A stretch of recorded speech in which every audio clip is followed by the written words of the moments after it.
दुनिया का कोई भी देश हो, वहां के लोगों में भूत प्रेत और पिशाचों का डर तो रहता ही है। कुछ लोग इन भूत प्रेत पिशाचों को मानते हैं और कुछ लोग इसे बस मन का वहम बताते हैं। लेकिन जब उनका सामना किसी ऐसी शक्ति से होता है जिस पर उनका बस नहीं चलता, तो अंत में उन्हें मानना ही पड़ता है कि इस संसार में भूत प्रेत और पिशाच हैं और उनका अस्तित्व भी है। जिस तरह हम रहते हैं उसी तरह उनके भी रहने का कोई न कोई ठिकाना जरूर होता है। हमें कभी भी इनके अस्तित्व पर सवाल नहीं उठाना चाहिए और ईश्वर से विनती करनी चाहिए कि भूत प्रेत और पिशाचों से हमारा सामना कभी ना हो। अंधेरी रेलवे स्टेशन पर हमेशा की तरह आज भी भीड़ थी। लोग स्टेशन से बाहर आते और बस में बैठकर अपने अपने घर चले जाते। रमेश और उसका दोस्त कमलेश रोज शाम को सीरियल की शूटिंग से वापस आते। ऑटो से घर जाने के लिए पैसा ज्यादा लगता, इसलिए वो लोग हर रोज शाम को बस से अपने घर जाते। एक दिन उन्हें शूटिंग से आने में देर हो गई। उस समय तक सारी बसें बंद हो चुकी थी। अब उनके पास दो रास्ता था, पहला कि वो पैदल जाएं और दूसरा कि वो ऑटो करके जाएं। रात काफी हो चुकी थी। अगर वो पैदल जाते तो उन्हें घर जाने में काफी समय लग जाता और अगले दिन सुबह उन्हें शूटिंग के लिए देर हो जाती। इसलिए उन दोनों ने ऑटो से जाने का फैसला किया। लेकिन जब वो ऑटो स्टैंड गए तो वहां कोई ऑटो वाला नहीं दिख रहा था। पास खड़े एक आदमी से पूछने पर पता चला कि आज ऑटो ड्राइवरों का स्ट्राइक है। यार ये क्या तमाशा है? ऑटो स्ट्राइक का मतलब ये थोड़ी है कि एक भी ऑटो ना चलाओ। हमारे जैसा आदमी तो परेशान ही हो जाएगा। इन लोगों को ऐसा नहीं करना चाहिए। यार कितने दिनों बाद तो आज हम ऑटो में बैठने वाले थे और आज ही ऑटो नहीं चल रहा। तभी उन्हें एक ऑटो वाला आता हुआ दिखाई देता है और वो उसे रोकता है। अरे भैया, अरे सुनो सुनो सुनो, महाडा चार बंगला चलोगे क्या? हाँ जी जरूर चलेंगे, क्यों नहीं चलेंगे। दोनों ऑटो में बैठ जाते हैं।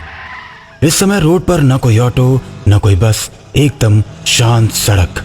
रात की ठंडी हवा उनके कानों को छू रही थी। लेकिन आज तो बंदी है ना, फिर आप कैसे ऑटो चला रहे हैं भैया? मैं इन ऑटो स्ट्राइक के चक्कर में नहीं पड़ता और किसी में दम भी नहीं जो मुझे रोक सके। भाई साहब आप तो बड़े दमदार आदमी हो। भाई मैं दमदार आदमी तो हूं और मुझे किसी से डर भी नहीं लगता। ऑटो वाले की बात सुनकर कमलेश को मजाक सूझती है। भाई भूत से भी डर नहीं लगता? अब भूत की क्या बात करते हो भाई, छोड़ो ना भूत की बात, कोई और बात करो।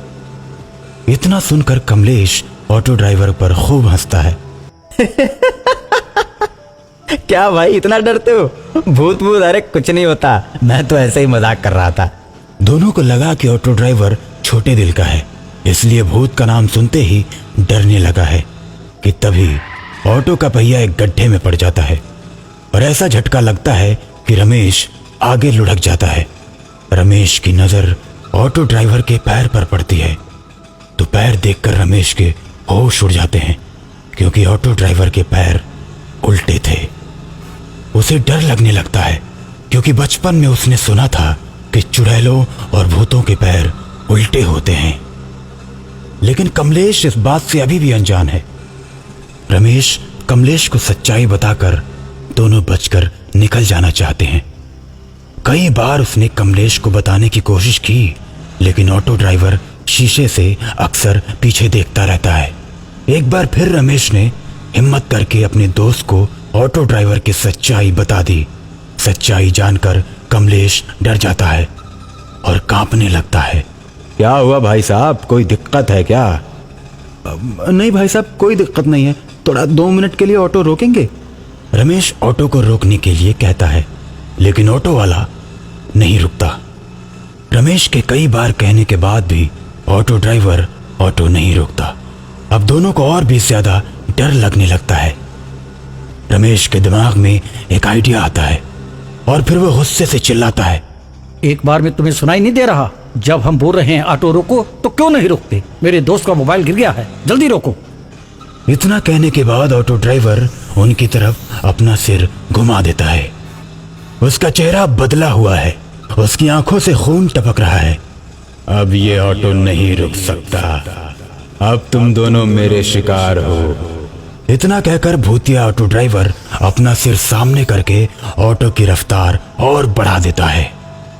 अब रमेश और कमलेश को लगने लगता है कि उनकी मौत निश्चित है, लेकिन दोनों अपने बचने की अंतिम कोशिश करने की सोचते हैं।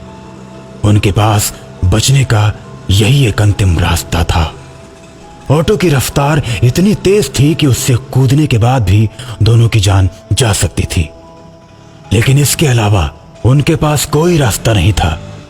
रमेश ने कमलेश को इशारा किया और दोनों एक ही बार में ऑटो से कूद गए। रोड पर फिसलकर दोनों के हाथ पैरों से खून निकलने लगे। दोनों को लगा कि अब ऑटो नहीं रुकेगा और हम बच गए, लेकिन कुछ दूर जाकर ऑटो रुक जाता है और वापस मुड़ने लगता है। ऑटो को अपनी तरफ बढ़ता देख दोनों समझ जाते हैं कि अब बचने का कोई रास्ता नहीं, ये भूत हम दोनों को मार डालेगा। लेकिन तभी पीछे से पुलिस की गाड़ी सायरन बजाते हुए आती है और दोनों के पास आकर रुक जाती है। पुलिस की गाड़ी को देखकर उनकी जान में जान आ जाती है। अरे क्या हुआ? कोई एक्सीडेंट हो गया क्या? किसी गाड़ी ने ठोक दिया क्या? सर, वो जो सामने ऑटो है ना, उसी ने हम दोनों को ठोका है। यह सुनकर दो पुलिस वाले उस ऑटो की तरफ बढ़ते हैं।